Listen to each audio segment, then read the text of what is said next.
Hey there, it's David H. Lawrence, the 17th. I got more fallacies for you today. These are really interesting because you kind of feel a little embarrassed when you realize that you're falling prey to them. Not that bad, but you just kind of look at them and go, really? Seriously? And the first one I want to talk to you about, by the way, we'll do 3 in this video, and then I've got 2 final ones. A lot of fallacies, right? Got 2 final ones that I'll do in the next video. But the first one I want to talk to you about is called the IKEA Fallacy. And what it is basically is you tend to value things more when you've had a hand in them. So, and it doesn't matter what that hand is. I mean, I fell prey to this when I was very lightly involved in a movie called You've Got Mail. And it was Tom Hanks and I can't remember her name. I'm so sorry. You'll look it up. You'll figure it out. But anyway, it was about people who got together online. It was the mid-'90s, late 90s, and I had a very small role to play. I did some promotion stuff for them. And it was an okay movie. You know, it wasn't Tom Hanks' best work, but it was an okay movie. I, on the other hand, thought it was the most amazing movie ever because I had a small part to play in it. In the IKEA fallacy, you tend to value things that you've had a part creating or a part, even when it's not warranted. You know, crowdfunding and crowdsourcing tends to do that to people. They go, "Oh, I really like this product," even though there's a better product or service that's not something that you were involved with. So that's the IKEA fallacy. It's called IKEA because people who go to IKEA tend to really they value their furniture because, remember sunk costs?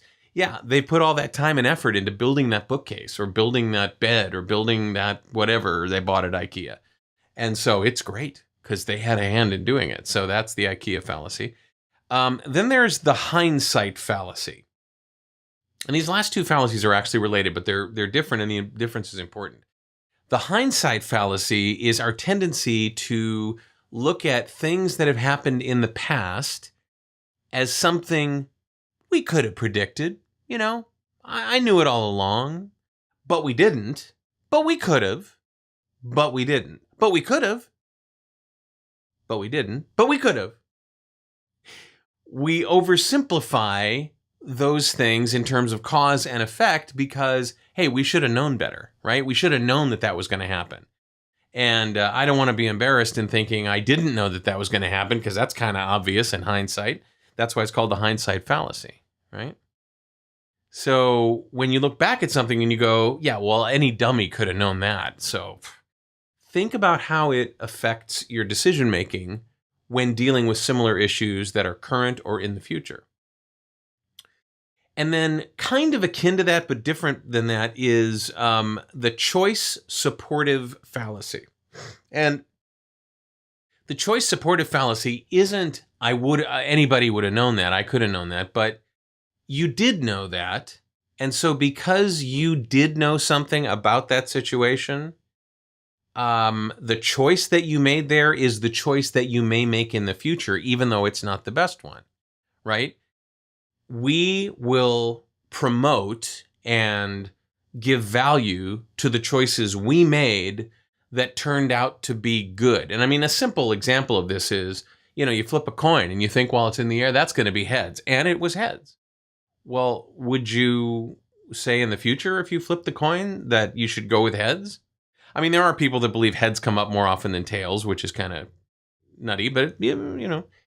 So we promote our choices, and on the opposite side, we tend to minimize or negate or poo-poo or, castigate those choices that we didn't make.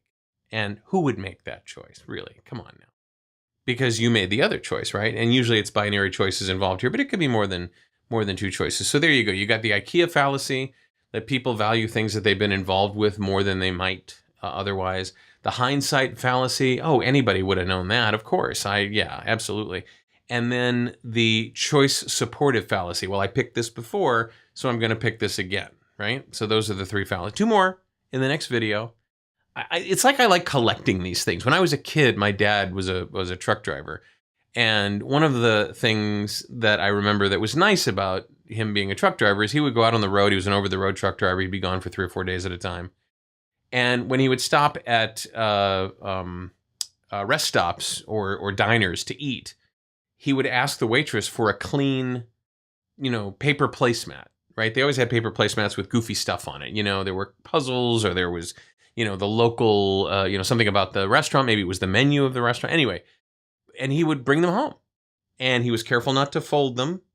And I collected them. I remember having books filled with these placemats. Now I'm not collecting placemats. Now I'm collecting fallacies. Okay. If you can remember when any of these 3 fallacies played a role in something you had to deal with, or maybe you identify with that, oh yeah, I really think my bookcase, my couch, I put it together myself, so it's really good. I don't know. But if there's something that you'd like to comment on, I'd love for you to make a comment below. If you're watching anywhere but on votogogo.com, go over there and make the comment, because over there it's sane and nice. I just saw a YouTube video that had hundreds of comments, and man, talk about not one of mine, another one. And I was thinking, wow, this is like a magnet for haters. And I'm so glad that I sort of steer people away from that over to the Votogogo website, So, go there. The conversation is sane and moderated. If you'd like to join my YouTube channel as a subscriber, be notified when these videos come out, go ahead and click on my face there. If there's no face, look for a subscribe button somewhere below this on the page. If you want to see the latest video I've done, click on that frame and YouTube will play it for you. I'm David H. Lawrence, the 17. Thank you so much for watching, and I'll talk to you tomorrow.